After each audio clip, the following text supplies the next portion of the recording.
Okay, welcome to the Fashion Minority Alliance Fest. It's great to have you guys here. I'm Mary Fellows. I'm the CEO and founder of Greenwith Studio. We are a consultancy in the fashion industry that was born of my frustration and despair at seeing how little fashion was doing to embed sustainability across the industry in a time of immense global crisis. And I've been implementing a lot of sustainable activity around the actions I did on the red carpet for a lot of the high profile women I dressed, including Olivia Colman and Phoebe Waller-Bridge. And then during the pandemic, I realized that I was quite enjoying not being shouted at by publicists on a daily basis for a job. So cut to, I'm at that point dressing a lot of real women for Anna Wintour at Vogue for front and back book portraits in American Vogue. And after a couple of years of doing that, you know, I'd been doing it since like I was in my early 20s, but I'd moved to New York and was doing a lot more of it. And I expressed my frustration in the Vogue office one day going, I just can't find any good assistants. Like, you know, there are lots of good ones, but like really excellent ones who are not only got an incredible eye and who work their arse off like I do, but also have a good sense of humor. Can anyone think of anyone? And then all these little hands popped in there like, Malcolm Hall, Malcolm Hall, Malcolm Hall. Have you met Malcolm Hall? Malcolm Hall, Malcolm Hall. So of course, I then got in touch with Malcolm Hall and we bonded over coffee in the West Village and then found ourselves in Palm Springs, getting to that point where like it was either through delirium and tiredness and jet lag or just having good vibes, where it would get to the point where all Malcolm would have to do is like raise his eyebrow maybe half a centimeter and I'd be on the floor laughing. And we got hysterics and then just drank cocktails at the Parker Hotel and then found ourselves back at the Parker Hotel for the Palm Springs Film Festival where we were dressing Olivia Colman. And I had rung Malcolm running up to the big campaign that Olivia was in, which was like all the Globes, SAGs, Oscars, BAFTAs, you name it, and said, Malcolm, this is going to be a marathon and I'm not doing it without you. Even though you're in America and I'm going to be coming back and forth to America and I'm based here, I'm still not doing it without you. So Malcolm, thank you for joining us. I don't think of Malcolm as an assistant because that's technically what he did, but he was being my wingman and my crutch and my guiding star and many other things over the years. And it's a joy to have you here. And Charles Harbison, just to introduce everybody to Charles Harbison. Charles, I met when I was living in New York again. So thanks, New York is the gift that keeps on giving. Thanks. And that is why I've met both these two amazing souls. I was editing milkmaid.com, which was the editorial home of Milk Studios, where lots of the really interesting and more edgier fashion shows in New York Fashion Week were held. And as part of that, I was sent out to go and interview all the brands that were showing at Milkmaid in their runway shows there. And the one that just stood out above and beyond more than anything else was the hour I got to spend with the magical soul that is Charles Harbison. And I went to his atelier and he and I started talking about surrealism and Millicent Rogers, if I'm not mistaken. Charles, was that right? Mm-hmm. And from that minute on, I was Nika Rothschild. Nika Rothschild and her butterflies and Thelonious Monk, who she had that affair with, and I just was like, who is this guy? Like, he's just not normal. Like, he's from a different league of the gods. And then what I remember about you, Charles, most was that the story Charles told me, and I'm going to let you guys fill in your stories better than I can, but the thing that really captured my imagination is that he'd worked on textiles, which took him to all places, Uzbekistan. And the story of his love of textiles came from when he was a little boy, when his grandma would get home from the factory where she worked in the evenings, and he would sit there and pull these different fibers of textiles out of her hair, and that got him interested in fiber. And I always thought that was one of the most beautiful things I'd ever heard. And then cut to about a week later after his show, I got to hang out backstage with him and his mum, and I thought she was the most amazing woman. And we all had like a group hug, and it was just like, oh my God. And cut to today, we're soon going to see Charles's mum up there with her name in lights like Charles, because she is starring in the campaign for Banana Republic for a collection that Charles has designed. Okay, indeed. So fucking amen to that. So now I think enough about me. Everybody knows who everybody is. Welcome everyone. And I wanted to ask you both about your journeys into fashion. I've obviously given a little nutshell version on both of what you do, but Charles, why don't you tell us? I mean, you studied fashion, and then what was the journey after that? Well, the journey after that was trying to figure out how to actually work in this industry that I'd studied and that I'd fallen in love with. Mm-hmm. So initially, when I left Parsons, I went back into textiles, which is what my undergrad work is in, as a designer for luxury homes. So I was doing sheets and bedding and things of that nature because they paid about $45,000 a year, and fashion jobs paid about $35,000 a year. And in New York in 2007, I could not sustain on $35,000 a year. So I did a couple years of that. But in that time, I had been consistently staying in contact with the team at Michael Kors Collection, where I had interned and thought that I would get a job in men's. And turns out an opening came in women's. The men's team referred me to women's collection. And then I went through a round of interviews, ending with Michael. And it was such an amazing moment because I was a textile boy. I didn't have a really fleshed out fashion book. And to make it through that process, you know, every time they asked for something, I would just go home and work on it because I couldn't pull from a catalog of work in the industry. And in the end, I went to the interview in a tailored $50 70s flannel Pierre Cardin suit that Lance, the women's director, Michael's partner, thought was Tom Ford, and landed the final interview with Michael and got the job. And so that's when I made the firm kind of shift into women's wear there. Okay, and then since then, in a nutshell, you've done Donna Karan, you've had your own line. Yep, Billy Reed, Luca Luca, which is a now defunct label in New York, and then came to LA, launched Cult Gaia in the contemporary space, Nicholas the label, and did a short freelance stint with Ungaro in London. Yes. And now I am here. And now you're here. And don't forget the Harbison label itself, which is why I met you, which 100%. Is an incredible women's wear label that has both wit and minimalism built in, which would seem like completely irreconcilable factors for a fashion collection, but it does, and it's unbelievably flattering and beautiful. And I hate these words like beautiful and timeless and flattering because everybody throws them around and every press release has them, but genuinely Charles's clothes are, and they're magical like that. And you've dressed, because they're so special, you've dressed Solange. Remind me who else you've dressed. Solange, Beyonce, Michelle Obama. Yeah. That's like my like marquee. A casualist. Very, no big deal. Just, very low key. Very low key. We'll stick with that. You may have heard of them. You may have not. Yeah. You could look, if you don't know who they are, look them up because they've done a few good things. You know, not half bad. And Malcolm, my love, tell me about your journey into fashion too. My journey has just been born out of obsession. Fashion magazines were the first thing that I ever started reading in like kindergarten, first grade. And there's this story in my family that my grandmother loves to tell about when Bill Blass died when I was in the 5th grade. And I decided to pay my respects by sitting Shiva, even though we're Southern Baptists. But a native New Yorker, I'm very familiar with sitting Shiva. And so it's just been a road since then. Like I also went to Parsons, graduated 2013. I started interning at Vogue. I ended up assisting, stayed there for 3 years, bounced around, went to Teen Vogue to assistant editor at Marie Claire, editorial assistant at the New York Times Teen Magazine. I did Celebrity with Mary, of course, and then with a couple of other celebrity stylists. No, not just the, hang on, he's being so fucking humble.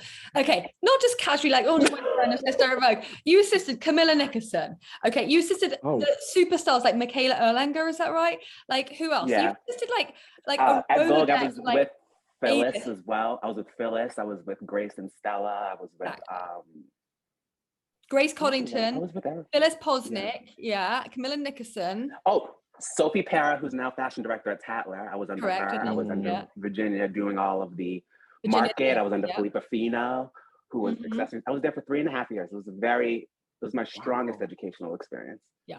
And then at T, I was hired by Joe McKenna. And then when he left, I was working under Marie-Amélie Sauvé. And I remember I met you immediately after, like on the verge of tears.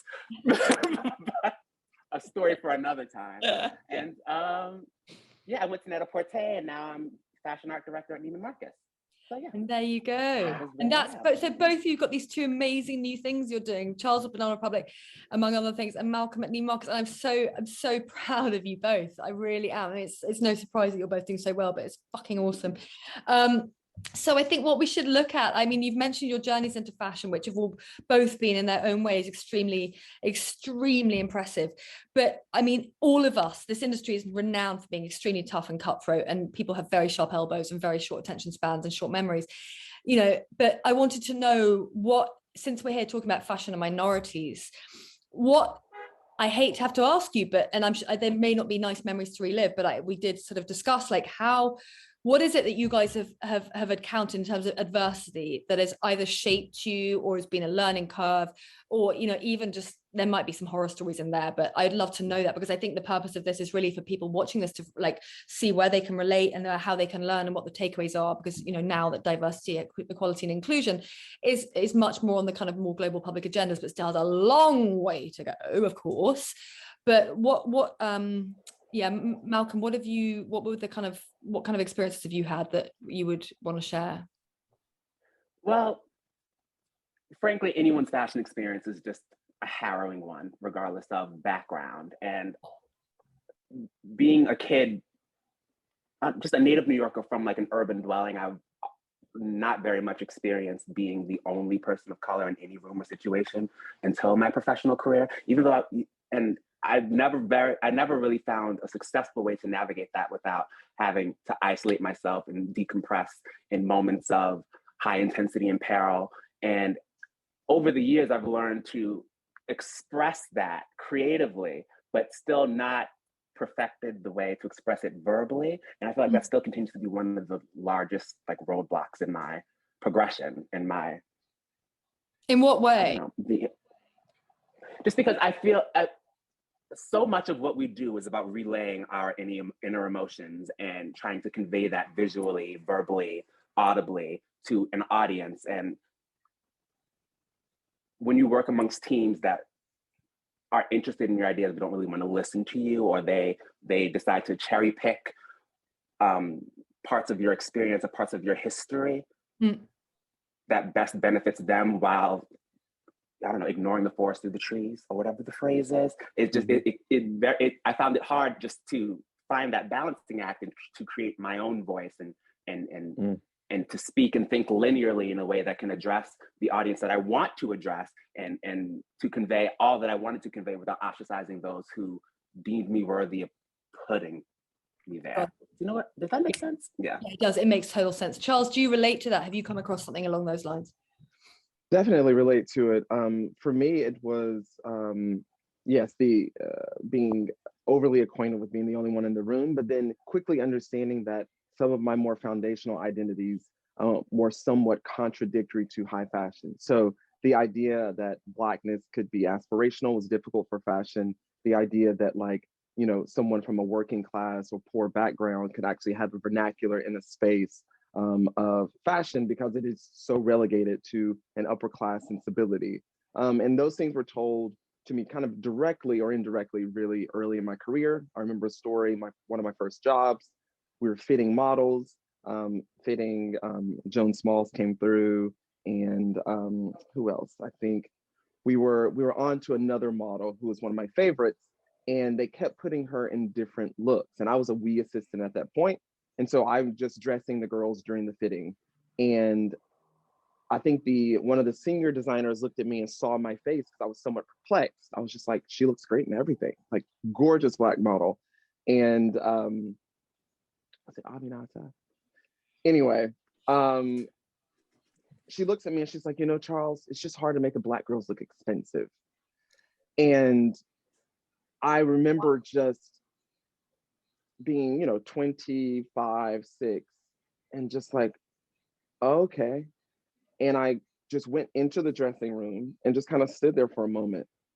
And I quickly understood that this was a pervasive idea amongst the team, and then amongst the industry, that there is a certain way in which Blackness had to be filtered through something white gazy in order to deem it beautiful.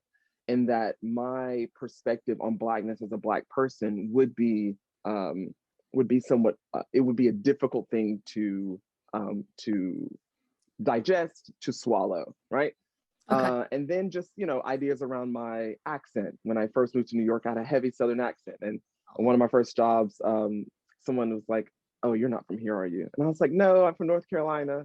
And they're like, oh, okay. And they walked out of the room. And I thought, no. Oh, wait. Yeah, and these things would happen. I'm really very observant, and I know that I love this craft with all my heart. And I came to love it in North Carolina, like Malcolm, as a boy looking at magazines, as a boy watching whatever small television shows that I could see around fashion. And then I became a part of this industry in the city, and it took some disillusionment for me to understand that I was navigating something that I wasn't quite prepared for, but I would quickly prepare myself for. Wow. Oh, okay. I love how frank you are just then. And now I feel far more comfortable with sharing. Thank you for that. No, Malcolm, thank you. You opened it up. Yeah. I mean, I was just trying to toe the line, I was trying to tread lightly, but okay. Let's go. You know what? Let's just say it now. I started with Tourette's on this call. I started using the profanity. Okay. let's just pretend we're in Naples and hang all our dirty laundry out the window. Completely. Dirty And we're talking to you, girl. You know how we, Go. both of us, our relationship with you is one that always gets to like an honest place. That's just what you do, sis. You know that. You pull it out. Well, thank you. I'll take that. But what I wanted to ask you both as well is that, like I said at the beginning, of course, we've seen Black Lives Matter. We've seen you could go and list so many examples of why diversity, equality, and inclusion has become more and more on various agendas, and obviously much needed topic that's under the light. But there's still a long way to go. And I wanted to ask you both where you think the successes have been in that movement when it comes to fashion, and where there is still massive room for growth, and also where there's hypocrisy. Malcolm, what would you say about that? I mean, I'm very much proud of the visibility of our community, the Black gay community, the Black community as, the larger diaspora, and also the plus size community. And it's just the fact that there's more representation in every facet of fashion warms my heart. But I do worry about us towing the line between tokenism and true change. And I understand that only time will tell in the long run to see if these changes stick, because fashion has a long history of, again, cherry picking things that they think are of the moment, are in vogue, are trendy, and then forgetting them along the way because, the time's up and they're on to the next thing. We're in this industry, we're always looking 2 seasons ahead, 6 months ahead. So I'm just always waiting for the next shoe to drop in that regard. But I am optimistic. That didn't sound optimistic, but I am optimistic. Yeah. And Malcolm, sorry, Charles, what would you say, darling? Yeah, definitely optimism, because, like Malcolm just said, there's representation, but the different thing today is that there are more ambassadors in infrastructural roles in fashion now, where there's more decision making happening. Like when you have representation that is like not white and patriarchal in editor positions, in not just talent, but also from the design perspective, not just models, but in terms of ownership. Those are the things that are going to really shift, or rather maintain the change moving forward, whenever there is this kind of like idea that maybe like Blackness is no longer du jour, but it will not disappear, because there'll be key individuals rooted in the community who will make sure that it doesn't, and that it becomes just a foundational point of representation across the industry, because you have a large breadth of individuals who are part of the fashion machine in terms of labor, in terms of customers, in terms of talent. And we should want the industry's representation to reflect that same diversity. And we need it at every tier, right? It's not just about imagery, and it's not just about media, it's about business, design, factories, etc. Yeah, exactly. I mean, that fun, if you mentioned I agree.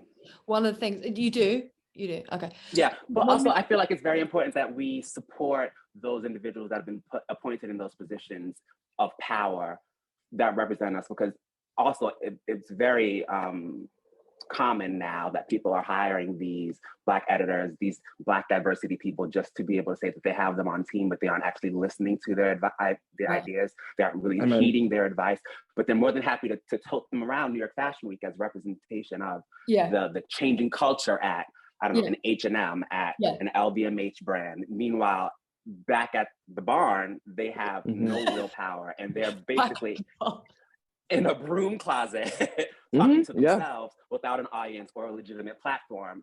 with which to express their experiences or their ideas. So I feel like if we all need to continue to band together and make sure that we're supporting each other, myself especially, because I've just joined the Neiman's team, a storied house that started in like 1907, and I'm like one of 2 Black people and maybe the only Black exec. Fuck. And that's more common than not. Mm-hmm. Yeah. In line with that, Malcolm, you know, even having a meeting with Neiman's this season, it was a full 3-person team of white people that came to my showroom. And, you know, there's a particular experience I'm having with those buyers as I'm talking about these clothes that are reflective of the story that they have no connection to. Whereas my relationship with a team who comes in where there's a more diverse array of buyers is very different, because there becomes this kind of emotional connection to the story and to the pieces that is imperative in fashion, right? Like no one needs these things, but in order for there to be the success of the partnership, I need to be able to titillate you in the kind of the utilitarian way of which this garment works, but then the romantic way in which you feel about this garment and me and this brand. And if you don't have that connection tethered to any of these identities, you're not going to get it. And the experience is so very different with these different teams. If a team comes in, you know, one team had an Asian and Puerto Rican buyer, the entire experience was one completely like different. Let me ask you this, like, if that happens, do you look at that and you read the room in front of you and think, okay, I need to slightly amend the story of the collection, or like, okay, these are the people I have in front of me now, so I'm going to just slightly curate, edit, amend, self-censor, whatever you might want to call it. Do you do that? Do you find yourself doing it subconsciously or consciously? Well, we're overly acquainted with doing that. You know, that's the dance that we're overly acquainted with doing in our careers. But for me, in order for these clothes in this business to move forward with authenticity, I have to be able to say the same thing to you that I'm saying to them and to them and to them, because I need that through line. And honestly, no amount of dancing helps you understand it unless you have a vernacular around it. And if you yourself aren't acquainted with these identities or don't hold them yourself, you're just not going to get it, no matter how assimilated or how much I may shift my presentation. Because at some point, I'm shifting it to the degree that it's no longer real or honest. And that can't be something that should befall me, because then I'm compromising my dignity as a person and as an artist. And this industry should not hold us to do that. Yeah. Absolutely. How do you decide the degree to which that you will shift? Because that's what I was touching on in my first opening statement about understanding how much I am to change my outward expression in order to meet the audience where they are and hopefully bring them onto my side, but then also feeling like I'm losing myself along the way. I think that's one of the first things I said. I'm not really sure. That's a really good question. How do you?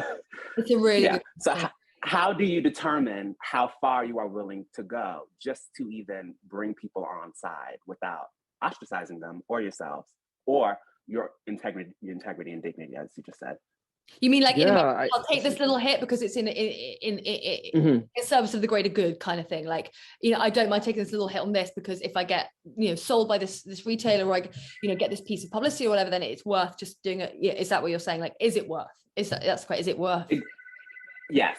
Yeah, there's definitely a degree of worth, but it's such an art form, you know, Malcolm. Like, you garner all this information over the years and best practices, and like you try one thing and you see like, oh, I don't want to ever do that again, or you try another thing and you're like, oh, that actually works. Like, you know, so there's all this dancing and all this data that we've procured over the years, and so now I'm just trying to be wise about the degree, because there has been times where I've shifted too much and I'm no longer even represented in my own clothes, right? And then there are other times where, you know, maybe I've been like justifiably angry and held a line and I should have been slightly more malleable.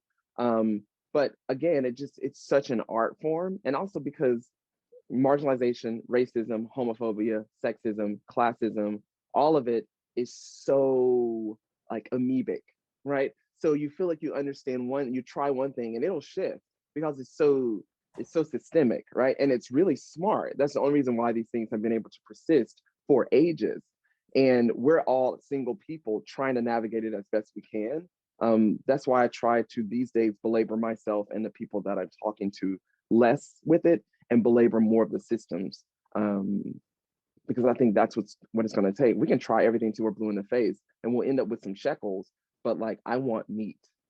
And meat is going to be, you're going to have to move in my direction as much as I'm moving in yours. And frankly, all of us on this call have marginalized identities. And so the degree that we've Less so moved me. into, right. Well, but I'm saying, as it's imperative that, within your womanness, that that you're looking at that even as a white woman, and you're using that, like, okay, this is what my experience is in the world with, as a white woman, with all men, particularly white men. So that is a reflection of the very same things that all the rest of us are trying to figure out. Yeah. And that kind of empathy, and yes, some greater than us, some have stacked marginalized identities. Some people have a laundry list of them, and some of us only have a couple, right? But that kind of empathy that can be established by looking at what we navigate individually and using that to collectively bargain is the thing that's going to help shift everything, because we have the numbers in our direction, like in our favor, Yeah.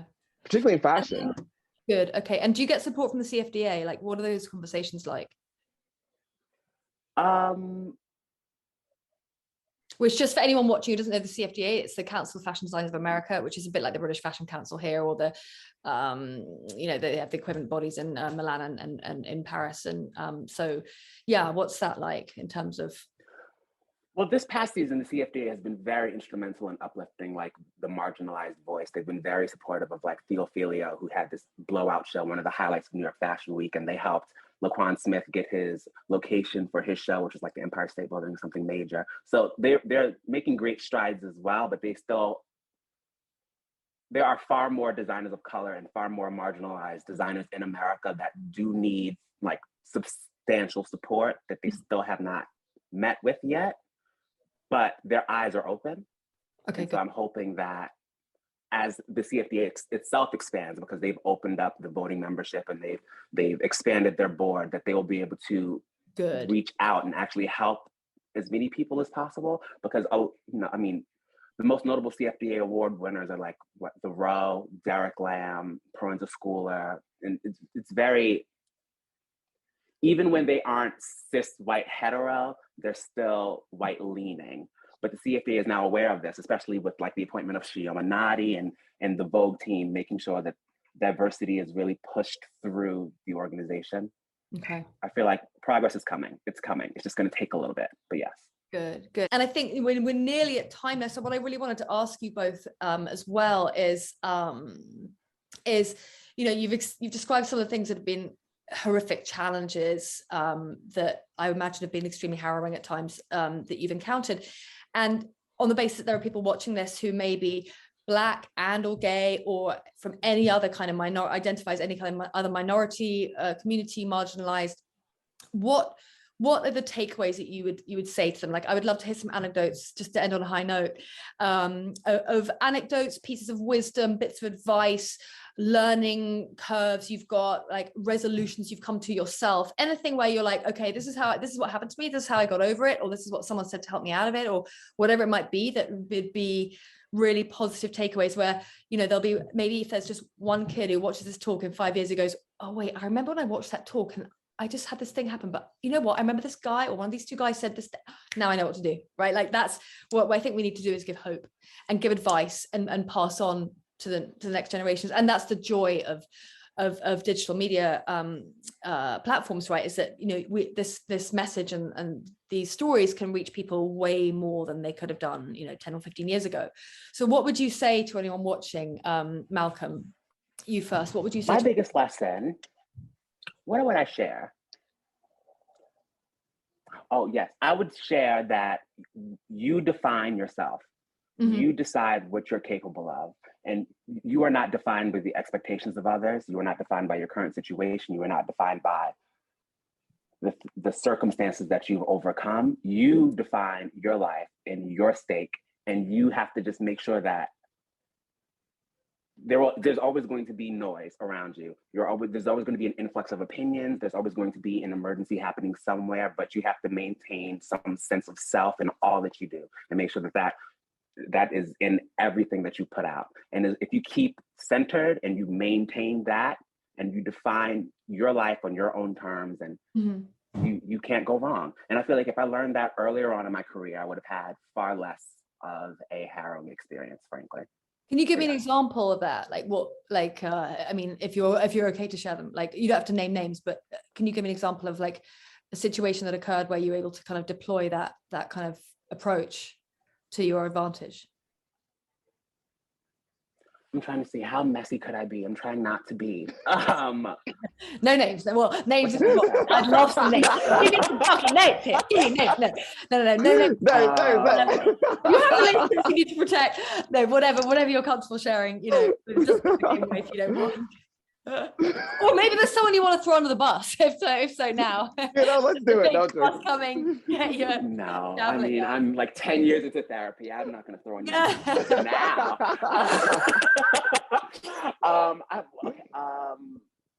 An experience to draw on. You know, I'll just make it a broader experience of my family. You know, I come from a Southern family, a Black Southern family. We're from like Charleston, South Carolina, and my family has always let me know that even though my grandmother and grandfather didn't graduate past the 8th grade, they still worked their asses off to create a better future for their children. And my mother's a lawyer, my aunt's a neurosurgeon, my uncle is like an engineer, and my sister's clinical psychiatrist at a juvenile detention center. And while I do fling clothes around all day, I do consider myself towards the top of my field. And I think that all of that success is largely in part of their refusal to let their circumstances, the politics of this country, the regional bullshit that they were born into, being born in the middle of the Depression, in the middle of Jim Crow in America, refusing to let that define them or their future or the future of their kids. And that's where I am right now. And my grandma and I actually talked about this the other day. She was reminding me that she was a millionaire before she was legally able to vote in this country. She was 30 years old before the Voting Rights Act passed in America. This is crazy. She was a millionaire before she was legally able to. Be ridiculous. But again, she did not let that define her. No. I feel like, I hope I made that connect. Like, no, you did. That I'm still, my brain is like just trying to process and catch up on how fucking insane. Yeah, because what year was the Voting Rights Act? 1964, something like that. And she was born in 31. So yeah. Yeah. Okay. Whilst I process that, I'm going to hand the mic to Charles. Jesus. That's beautiful, Malcolm. All of that was, for me, there's like 2 pieces of advice I always go back to. One is do whatever you do exceedingly well. I found that to be the thing that always cuts through. Being an expert craftsperson at whatever it is that you do, that is often inarguable. So, you know, so many other things can be points of disconnect for people, or can be difficult for people to digest, but your gift is not, particularly when it is honed and you excel at it. So focusing on there, and it cuts through. And then also love whatever it is that you love. That was one of the earliest lessons that I was given as a child. I was allowed to love the things that I love. And whether that be fabric and color, or Barbies, or the stars, or sitting with my grandma, or going shopping with my mom, I was allowed to love those things. And when my love of those things lined up with the places that I was gifted and I had, you know, honed my skills, when those 2 things come together, it really does help you be a force in your field. And you know, you maintain your dignity. You present yourself as an inarguable asset, and you get to have that. That's a good way of looking at it. Be the best. Exactly. Oh, brilliant. Well, I mean, it goes without saying that you guys are both the best at what you do. I mean, you're both absolutely amazing. And I am so honored to know you both and call you both friends and wingmen and confidants and everything else. All the other things I would say. And thank you both so much for your time. No, Mary, thank you. Thank you from the bottom of my heart. Like, you know, I adore you and have adored you for years. There's so much you've shown me. The way in which we've connected around this thing called fashion that we love has been so much deeper than that. You've been a friend across continents now. So thank you. Yeah, I love you, girl. Malcolm, thank you. Love you, girl. Oh, we need to go and have a cocktail and fucking really fucking soon. I know we're like, one of you's LA, one of you's New York, one of you's London. Oh my God. Okay. Well, may we reunite soon. And in the meantime, I hope you guys will find some ways to work together. 100%. I don't know, like Absolutely. and Malcolm, I need you in my life. So we're yeah, gonna figure that out. get involved, you two. And Charles, you've got to make sure you let us know when the collection drops for Banana. Yes, Banana drops next Tuesday, October Oh. 19th is when it's in stores. Okay. Malcolm, there's actually an event in New York. I'll get your email. So make sure Yes. and then yeah, Harbison's launching our e-commerce shortly, showing a new collection for pre-fall at the end of November here in LA. Just we're out here. Okay. Okay. And for everyone who's watching, what do you guys, your Instagram handles are? Charles, yours is, we'll ask you later, but just in case. Yes, it's at harbison.studio is the Instagram, harbison.studio is the website, and my personal Insta is at Charlie in Chargy. Oh yeah. Because I'm a cornball. Malcolm, I actually have to say, I do know yours is at Malcolm the Magnificent, because it's about as good. Yes. It does what it says on the tin, as they say. It's just at Malcolm the Magnificent, the one and only. The one and Yeah, only. that is my only handle. Oh, okay. Well, look, it's nearly time for a cocktail in London, and you guys, well, as they say, it's always 6 o'clock in the world somewhere. So I'm gonna log off there, and thank you both with masses of love from the bottom of my heart to you both for being amazing, and thank you for your time. Mwah. Bye, Thank guys. you, Mary. Talk Bye. soon. Bye. Bye. Bye, Charles.